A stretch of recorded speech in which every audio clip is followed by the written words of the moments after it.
Bu avtomobilin birini müqayisədə görmüşdünüz. Yəni Hyundai Sonata 2020-ci il Toyota Camry ilə müqayisə olunmuşdu. Çox şərhlər gəlmişdi Start Stop YouTube kanalına ki, Hyundai Sonatanı Kia K5 ilə müqayisə eləyin və budur qarşınızda.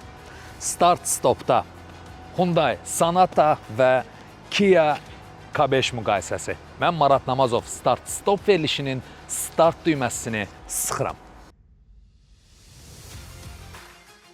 Sonatanın at gücü 150, K5'də isə 180'dir. Mühərrikin fırlanma anı Sonatada 196 Nm, K5'də isə 265 Nm-dir.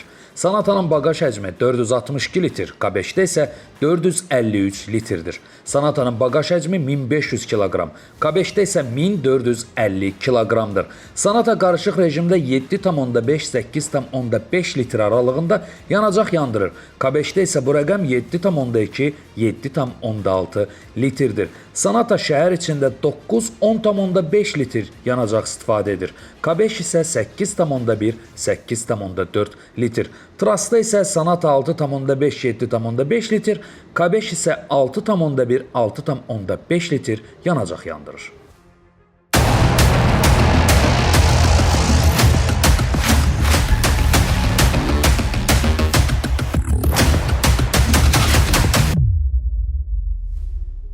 Hər iki avtomobili bizə Procars avtosalonu təqdim edib. Çox gözəl avtosalondur, çox böyükdür və seçimlər həddindən artıq çoxdur. Ən gözəli isə odur ki, servisdə yalnız və yalnız sağlam avtomobillər satırlar. Yəni bu bir avtosalonun ən çox diqqət edəcəyi bir məsələdir. City Mall-un birinci mərtəbəsində yerləşir, çeşid çoxdur. İstənilən avtomobili yaxınlaşıb test edə bilirsiniz, qiymətdə razılaşıb əldə edə bilərsiniz. Bax, bu hər iki avtomobil hal-hazırda City Mall-un birinci mərtəbəsində Procars'da satışdadır. Deməli, bugün avtomobillərimiz bir atanın iki oğlu olsa da, düşündük ki, heç olmasa mühərriklər fərqli olsun. Hal-hazırda qarşınızda 1.6 turbo mühərrik K5 və 2 sadə mühərrik Sonata durur.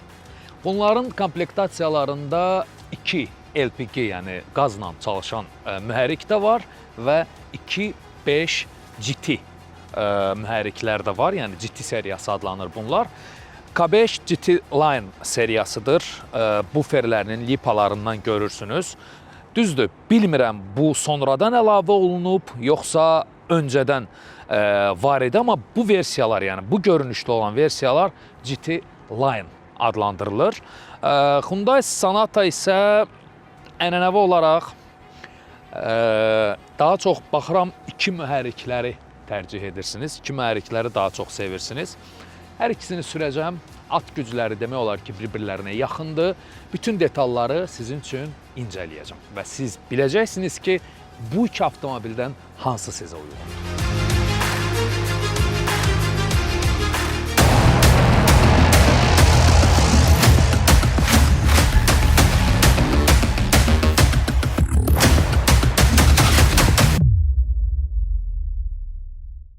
Qarşınızda olan K5 2020-ci ildir.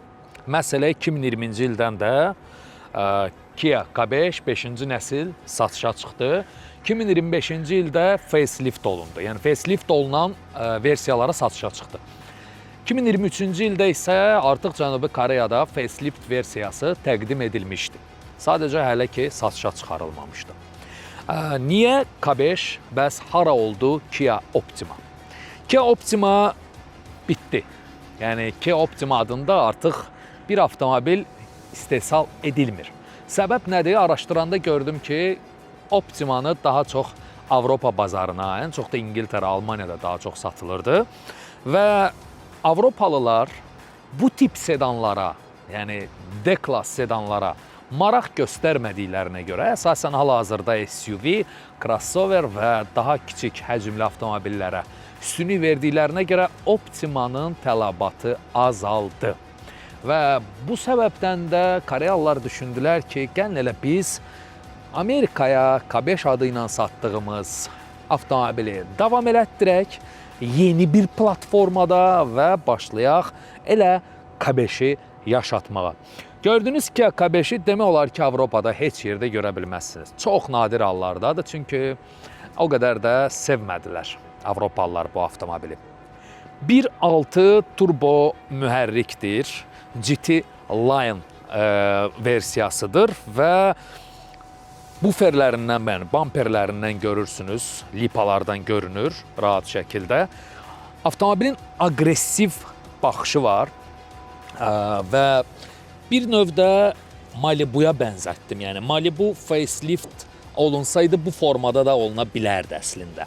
4 ədəd xrustal faralar çox gözəl görsənir və bundan əlavə daha çox aqressivliyi vermək üçün bu hissəyə, yəni kapot hissəsinə bir balaca belə gündüz fənərləri, çıxıntıları veriblər və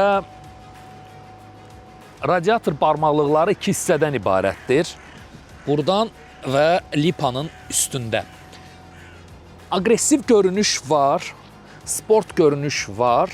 İndi isə avtomobilin yan hissəsinə keçirəm. Uzun və liftback dizaynlı bir avtomobildir. Əslində sedandır, liftback deyil. Amma o görüntü var. Açarsız daxil olmam.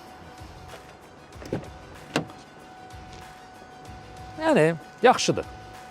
Qapının ağırlığı, detalın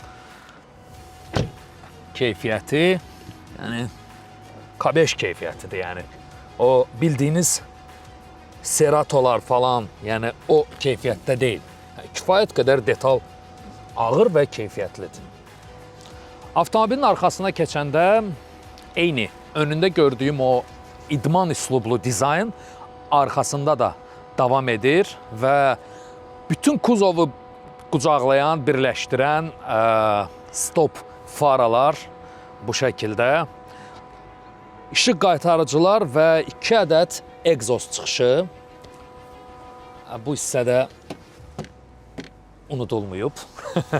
Bagajı açaq, görək bizdə nə var burada.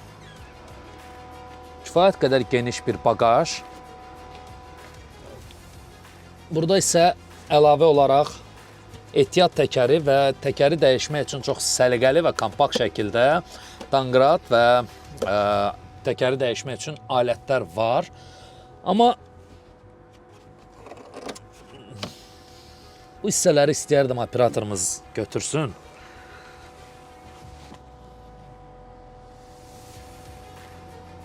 Heç bəyənilən bir şey deyil yəni bu.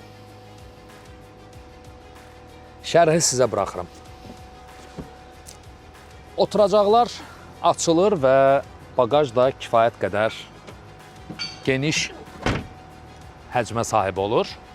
Akulanı unutmayıblar, antenamızı və daxil olaq K5-in interyerinə. Baxaq o eksteryerindəki o aqressiv görüntü salonda da davam eləyir, yoxsa yox. K5-in salonunda olmayan nə varsa onu deyəcəm sizə. Lükumuz yoxdur. Dəri salon deyil. Əsas məsələlərdən biri. Ümumiyyətlə sürücülərdən bir şeyi məsləhətləşmək istəyirəm. Start Stop YouTube kanalında şərhlərdə yazarsınız. Biz avtomobil alanda 2 vacib nüansı nəzərə alırıq. Bu Azərbaycanlı sürücülərə aiddir. 1. Dəri salon olmalıdır. 2. Lük olmalıdır. Amma avtomobili alırıq lükla, lükunu açmırıq. Alırıq dəri salonla, yayda pişirik, qışda isə üşüyürük. Çox maraqlıdır. Bu şəkildə davranış göstərən sürücülər varmı aranızda? Yazın, şərhlərdə mütləq oxuyacağım. Bu avtomobildə onların heç biri yoxdur. 8 pilləli sadə sürətlər qutusu başlığıdır. Yeri gəlmişkən ustamızla da bu barədə danışacağıq. Çox dözümlü sürətlər qutusudur. Yalnız səhv eləmirəmsə orada o tac məsələsi var. Bir o problem olur. Onu da ki, çox da baha olmayan qiymətə təmir edə bilirlər. Kondisioner sistemi orta paneldə, havalandırma sistemi. Burada bir monitorumuz var. Monitorda qeyri-adi heç nə yoxdur. deməli multimediadır. Yəni radiodur, musiqi falan dinləyə bilərsiniz. Bir də sürüş rejimləri və kondisionerin rejimləri var. Başqa bir şey yoxdur. Deməli, cruise kontrol, klimat kontrol, hər birini istər multimedianı sükan üzərində düymələrlə idarə edə bilərsiniz. Alətlər paneli elektron deyil, analoqdur. Və burada bizim nəyimiz var? Auto hold var, əl əyləci var. Sürüş modlarını, rejimlərini buradan da dəyişə bilərsiniz. 2 ədəd stakan qabımız var. Deməli, bir USB-miz var, daha doğrusu 2 USB çıxışımız var. Bir isə 12 voltdan 180 volta çevirən giriş başlığımız var. Nənəmin sandığı o qədər də böyük deyil, avtomobilin özünə uyğun, rahatdır, yaxşıdır. Burada belə bir cibimiz var. Bu da avtomobilin özünə görə yaxşıdır. Adətən mən Koreya avtomobillərinin salon səsini, torpedanın səsini yoxlayıram.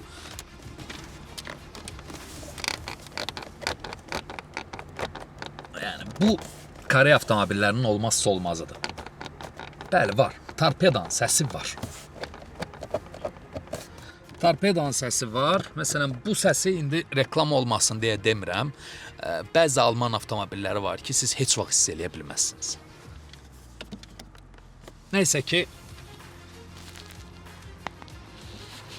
torpeda səssiz deyil. Burada bizim USB düyməsinin qoşulması ilə bağlı düyməmiz var. Deməli, zolaq tanıma var. Bəli, zolaq tanıma var. Və arxa bagajı buradan da aça bilərsiniz. Oturacaqlar elektron deyil, manual tənzimlənir. 4 şüşə qaldırıcımız var. Sağ-sol güzgülərin idarə olunması, mərkəzi qapanma. Belə başa düşürəm ki, salonda olan hər şeyi sizə izah edə bildim. İndi isə görək, keçək arxa salona.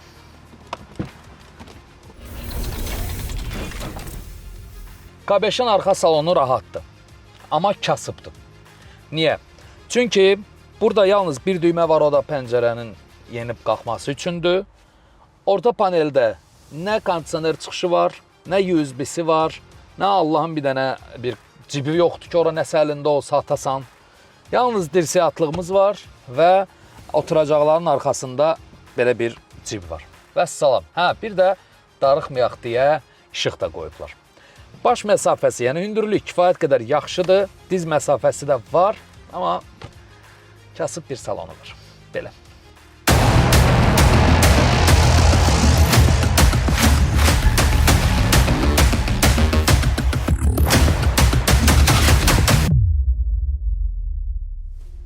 Bu avtomobilin interyer və eksteryer istər sürüş incələməsini təxmin edirəm ki, 2 veriliş bundan öncə, ya 3 veriliş bundan öncə müqayisə etmişdim Toyota Camry ilə.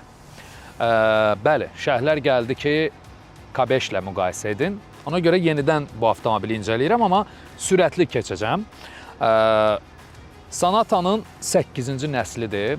Tam olaraq dizayn dəyişilib və istər radiator barmaqlıqları, istər bax bu gündüz fənərlərinin kapotun üzərində olan və avtomobilin sonuna qədər gedib çıxan, yəni arxa qapıya qədər gedib çıxan bu xətlə birləşir və çox maraqlı bir dizayn alınır.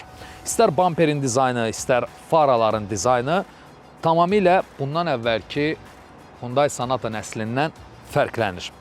Avtomobilin yan hissəsi müxtəlif qabarıqlı çıxıntılardan ibarətdir.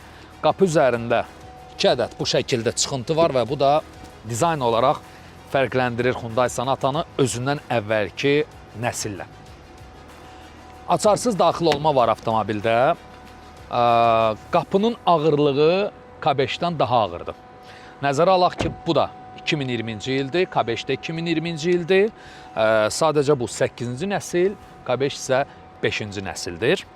Sağ-sol güzgülərin üzərində bax belə bir LED işıqlar var və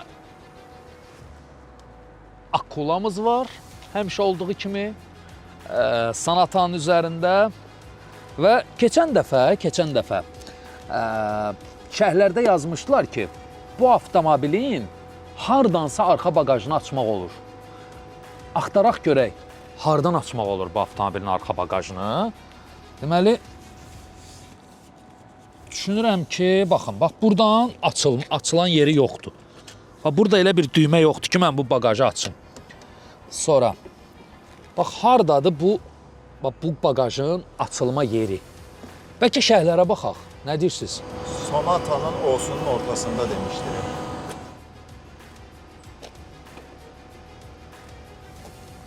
Ana, aha. Bir dənə zəhmət olmasa çəkək bunu yaxından. Bax, bildiyin loqodur. Mən avtomobillə yeni tanış olmuşam. Mən nə bilim ki, burada düymə var. Niyə də, yəni bunu niyə eləyəsən, qardaş? Bundan əvvəlki Sonata müqayisəsindən bu Sonata müqayisəsi arasında bax bu bilgini vermiş oldum sizə. Əgər kimsə də mənim kimi avtomobilin arxa baqajında dayanıb, baqajı açmaq üçün düymə axtarırsa, göstərdim onlara. Logonun, yəni bu H-nın üstündə. Yəni bunu hardasa görməlisən ki, biləsən. Başqa cür variant yoxdur. Arxa baqaj genişdir. Burada da normalda olmalıdır. Deməli, ehtiyat təkəri, amma bir tək üçbucaq görürəm burada. Vəssalam. Avtomobil ikinci əl olduğu üçün ola bilsin ki, istifadə olunub. Bax, bu germetikaları da görürsünüz. Hər iki avtomobildə var idi. Düşünürəm ki, səliqəsiz görsənir. Kifayət qədər səliqəsiz görsənir. Arxa baqajın oturacaqlar enir və kifayət qədər də geniş olur baqaj. Belə. Və stopların görüntüsü, bütün o K5-də olduğu kimi kuzovu qucaqlaması, işıq qaytarıcılar və duman fənərləri. Amma K5-dən fərqli olaraq burada egzoz çıxışları görünmür. Çünki K5-də niyə göstərirlər? Daha çox idman üslublu dizayna sahibdir avtomobil, ona görə. İndi isə keçək avtomobilin interyerinə. Onu da çox tez keçəcəm, yormayacağım sizi. Sonatanın salonu dəri salondur, amma burada da lükumuz yoxdur. Deməli, başlayaq buradan işıqlar, kəmərlərin taxılmaması və ya taxılması barədə məlumat, sos düyməsi və salam. Başqa bir şeyimiz yoxdur. Monitor, buradan yalnız və yalnız multimediyanı idarə edə bilirsiniz və sürüş rejimləri ilə klimatı və salam. Başqa bir qeyri-adi bir şey yoxdur burada. Xəritədəki çalışmır, təbii olaraq. Alətlər paneli elektron deyil, analıqdır, təəssüflər olsun ki. Belədir də.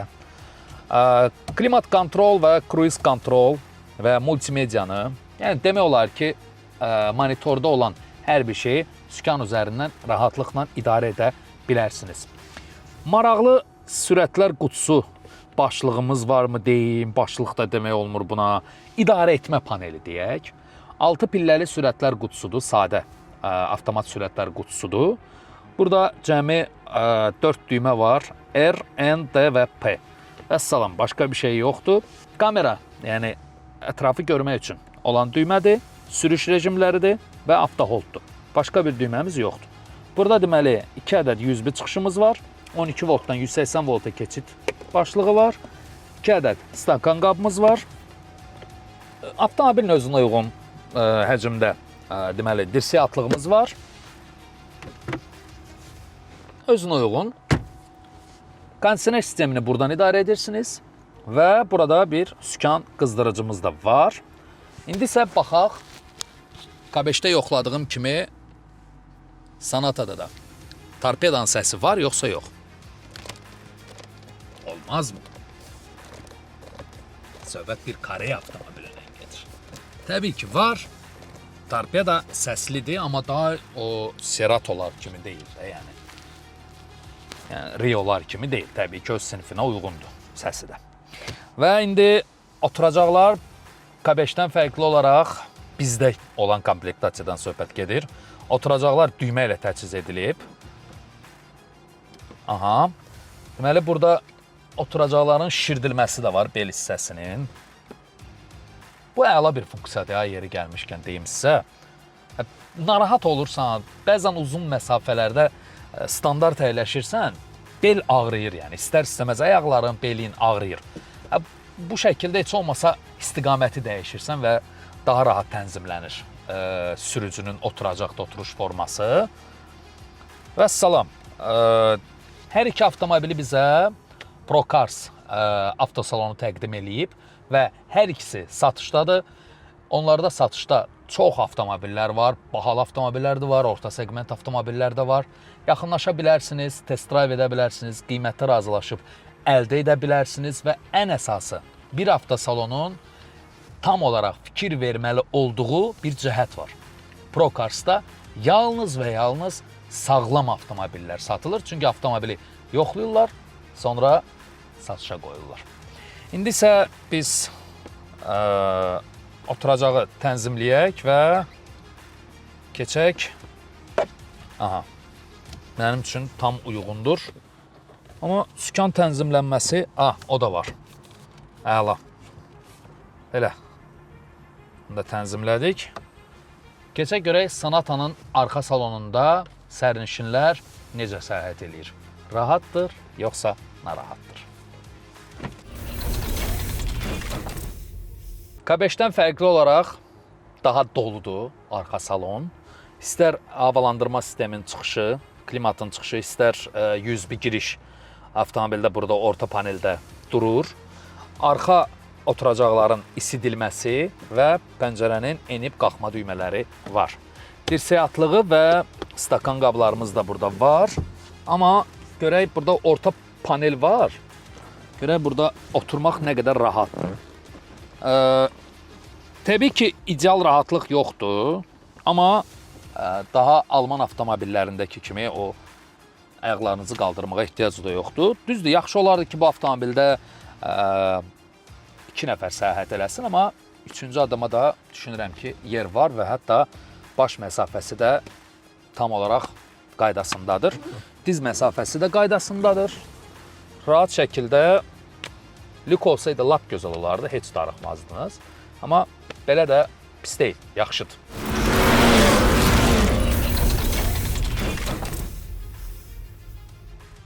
Elnur Usta, xoş gəlmisiniz yenidən bizim verilişimizə. Hyundai Kia deyilirsə, yada düşən Elnur Ustadır.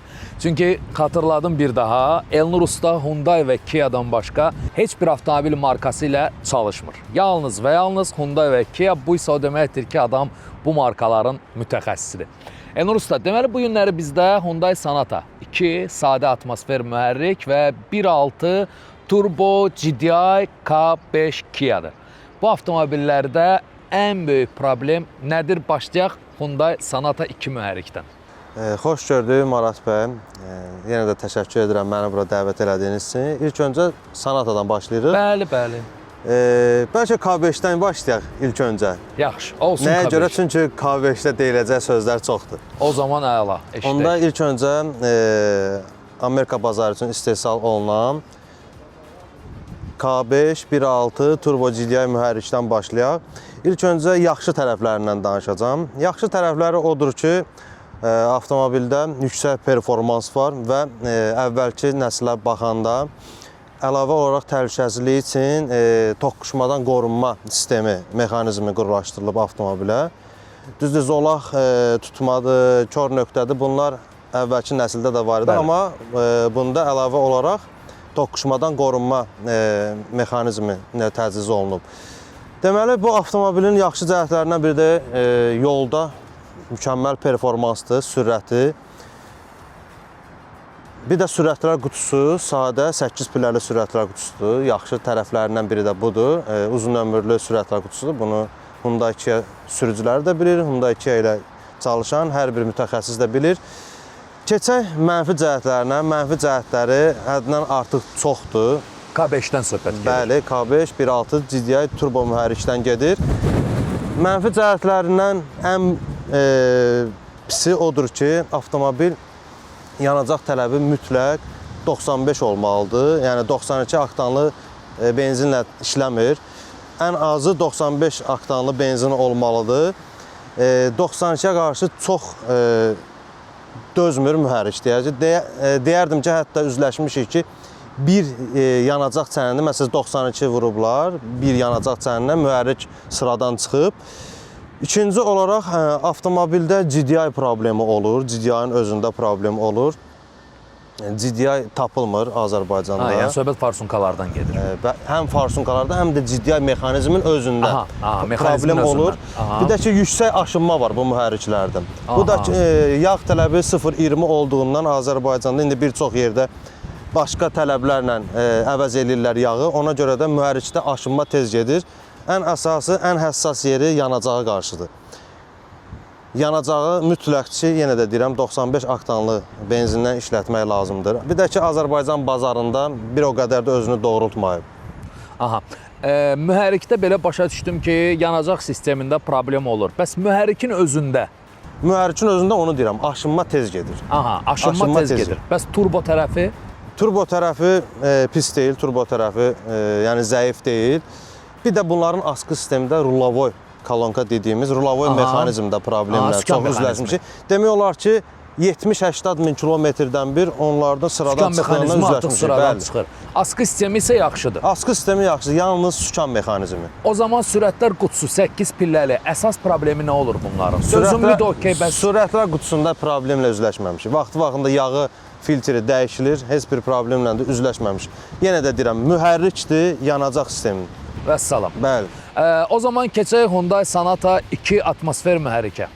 Deməli, 2 atmosfer mühərrikdə Hyundai Sonatanın birinci mənfi cəhəti odur ki, yüksək sürət sevən sürücülər üçün nəzərdə tutulmuyor bu avtomobil. Səbəb nədir? Səbəb mühərrikdə istədiyiniz performans yoxdur da. Yəni ki, sürəti zəifdir, amma belə dözümlülüyü, vid, görünüş baxımından, komfort baxımından möhtəşəmdir təbii ki.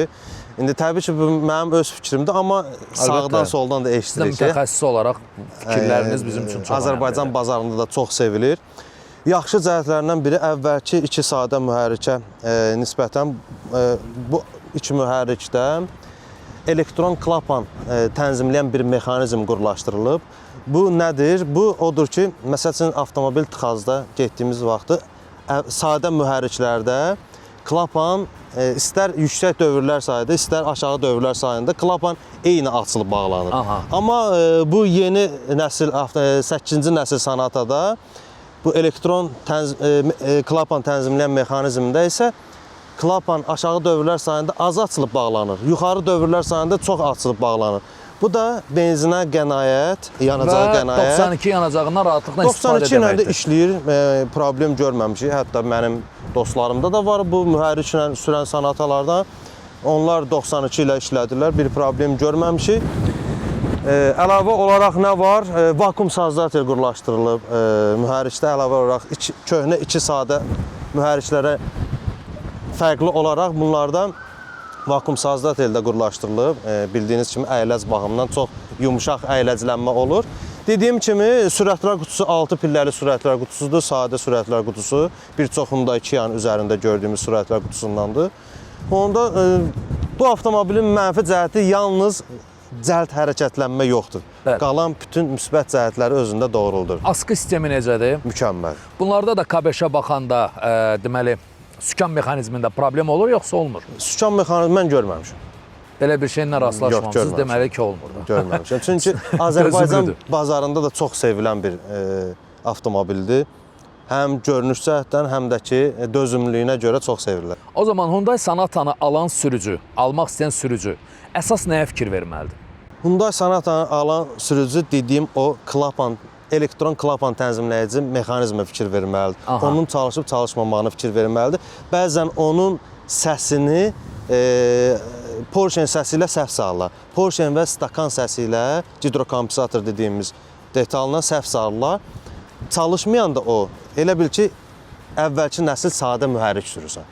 Onu yoxlamaq lazımdır, ən əsası. O zaman performans da düşür də, əgər çalışmırsa. Bəli, performans da düşür. Soruşmayacağım ki, K5-i alanda nəyi yoxlamalıdırlar, amma sualım budur ki, indi alıb, adam 1.6 turbo GDI mühərriklə K5 alıb, necə qorusun bu avtomobilin mühərrikini? Ən əsası yanacağa fikir verməlidir. 95 minimum.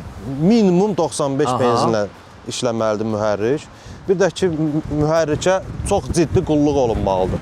Artıq alıb, əldən bir şey gəlmir. Amma yəni avtomobilini qoruyan, avtomobilinə həssas olan sürücülər üçün deyərdim ki, yaxşı maşındır. Yəni o qədər də belə necə zəif maşın deyil əslində. Sadəcə Azərbaycan bazarında bilirsiniz, tələblər başqa cürdür bizdə. Bəli. Sadə olsun, nə bilim, Az qulluq eləyin. az qulluq edin. Tənbəl sürücülər. Tənbəl sürücülər üçün deyirəm, amma avtomobilinə yaxşı qulluq edən sürücülər üçün performanslı avtomobildir. Cəld hərəkətlənmə, cəld sürətlənmə, mükəmməl dizayn var avtomobildə, sport dizayn var avtomobildə. Almısansa qulluq eləməlisən də bir sözlə. Bəli. Elnur usta, təşəkkür edirik. Çox sağ olun dəyərli fikirləriniz üçün. Siz dinlədiniz bütün hər şeyi. Məncə YouTube izləyicilərinə bir də deyirəm ki, bax bu qızıl məsləhətləri geri qaytarıb bir də izləyin. Düşünün, Sonata yoxsa K5.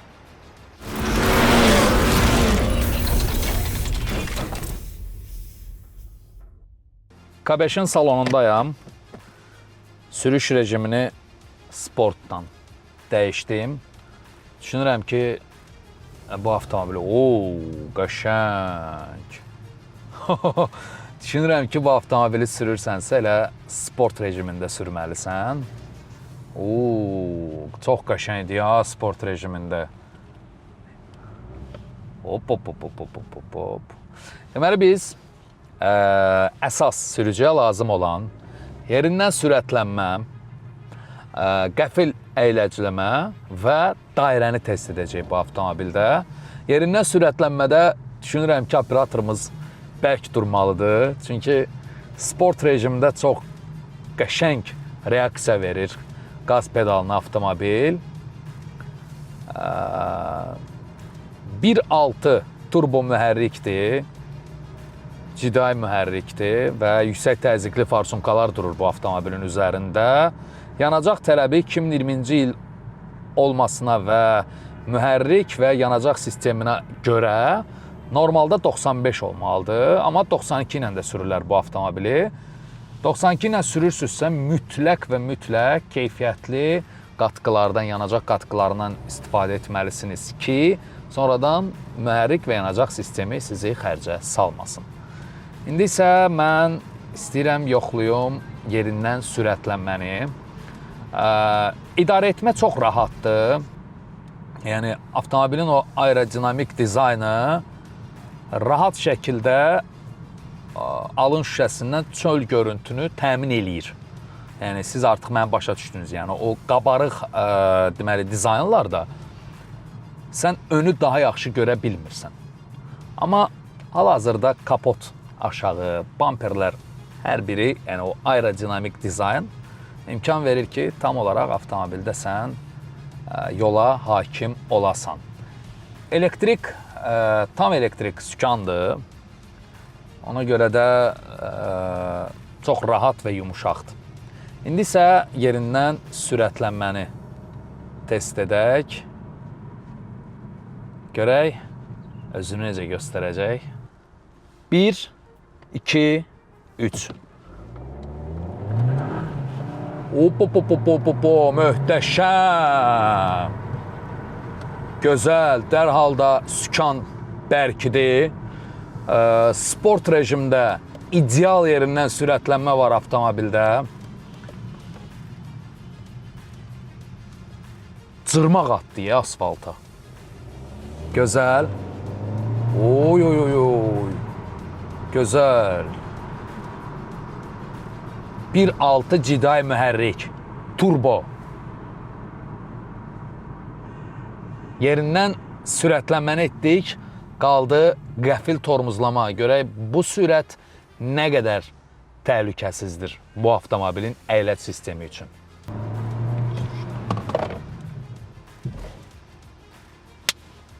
İdeal. Gözəl. Və nə? Dairə. Sürətli dönmə edəcəm. Dairəni belə yəqin ki təkər niyə gələcək.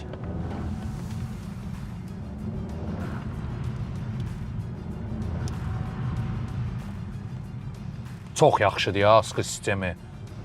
Askı sistemi çox yaxşıdır. Məsələ bilirsiniz nədir? Avtomobilin egzoz çıxışları standartdır, yəni əlavə heç bir səs boğucu falan heç nə qoyulmayıb, dəyişilməyib də, standart zavod istehsalıdır.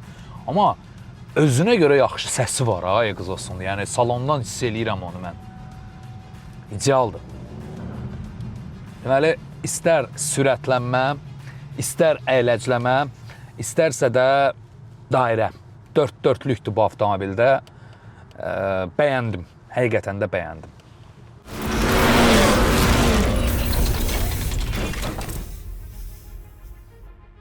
Deməli, Sonatanı ikinci dəfə də sürürəm. İndi mən K5 ilə olan təəssüratlarımı müqayisə edəcəm. Bundan öncə Camry ilə müqayisə etmişdim. Avtomobil start-stopla təchiz edilib. Koreya avtomobilidir. Yəni Koreya bazarından. Bazar üçün nəzərdə tutulmuş avtomobildir.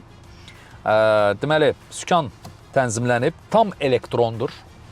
Çox rahat və yumuşaqdır idarə etmə. 6 pilləli sürətlər qutusudur və drive rejimi. Amma yox. Deməli, buradan sürüş rejimini dəyişəcəm. Sport. Burada custom, sport, comfort, eco və smart var. Smart nədir? Avtomobil özü təyin eləyir ki, hansı, yəni yola uyğun, sürüş tərzinizə uyğun hansı rejimə keçirsin. Qoyuram sporta. Sonatanın haqqını yeməyək, çünki K5-i sportda sürmüşdüm. Aha. 2 sadə MPI mühərrikdir. Sonatanın da, yəni 2 sadə mühərrikin də yerindən götürməsi elə də yəni zəif deyil ha, deyim sizə. Salon da, yəni ağlınız digər Hyundai və Kia'lara getməsin. Segmentinə görə səssizlik, izolyasiya nəzərə alınıb, yəni kifayət qədər yaxşıdır. Bunu da test edəcəyik. Yerindən sürətlənmə, tormuzlama, qəfil tormuzlama və dairə. Qapının üzərindəki olan düymələr, yəni şüşə qaldırıcılar çox rahat yerdədir. Yəni sürücünün əl məsafəsindədir və sağ-sol güzgülərini də idarə etməsi əlimizin altındadır, rahat. Mərkəzi qapanma belə rahatdır. Sadəcə olaraq o ənənəvi sürətlər qutusu başlığı yoxdur deyə məndə artıq vərdişdir. Əlimi sürətlər qutusu başlığının üzərinə qoyuram. Heç nə yoxdur. Belə bir başlıq. Rahatdır sürüş, elektron sükandır. Düşünmürəm ki, bu avtomobillə uzun səyahətə çıxan sürücü yorular. Yox. Sonata ümumiyyətlə Hyundai ailəsinin ən çox, Azərbaycanda ən çox sevilən sedan avtomobillərindəndir. Və dözümlülüyündə də öz sözünü deyib. Ümumiyyətlə Asiya avtomobilləri dözümlü avtomobil olaraq tanınır. Çin avtomobillərinə qədər bu düşüncə belə idi. Yapon və Koreya avtomobillərində. İndi Çin özünü necə göstərəcək, bunu zaman göstərəcək.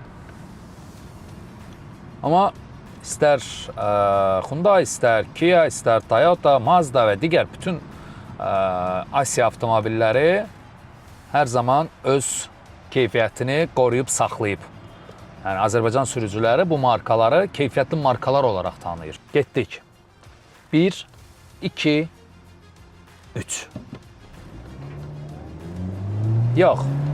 Təbii olaraq K5 ilə müqayisə edilə bilməz. Yerindən sürətlənmə. Amma 2 sadə mühərrik üçün yəni yaxşı sayıla bilər.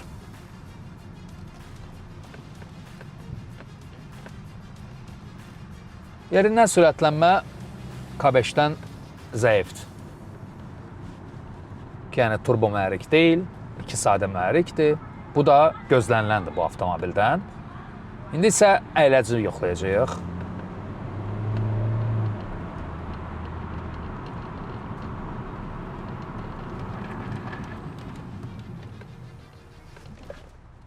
İdeal. Deməli, sürətlənmə K5-dən dalda qalır, əyləc. Eyni sistemdir, eyni şeydir, yaxşıdır, əladır. İndi isə dairə.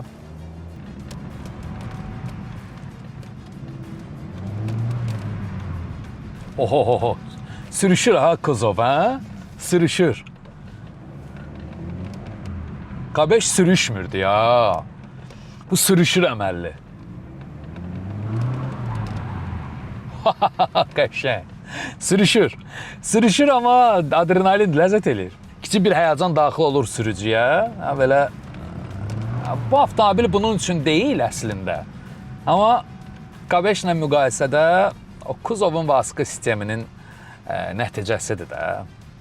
Yəni ya eləməyin. Təkərin də bir balaca iyi gəldi. Eləməyin. Bu sərt döngələri, sərt sürüşləri K5. Yox, sakit oturub avtomobil idarə eləmək istəyirsə komfortlu Sonata. Bax belə.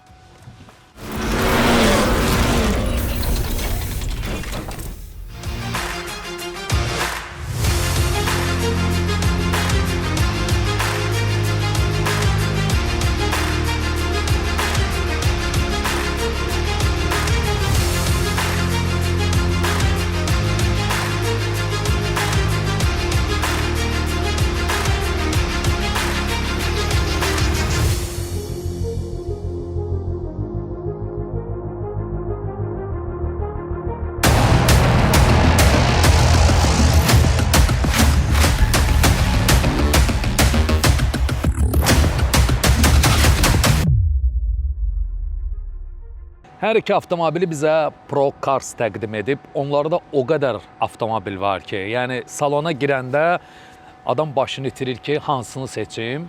Amma əgər siz bax bu iki avtomobildən mən hansını seçdim bilmək istəyirsinizsə, artıq sizə işarədir.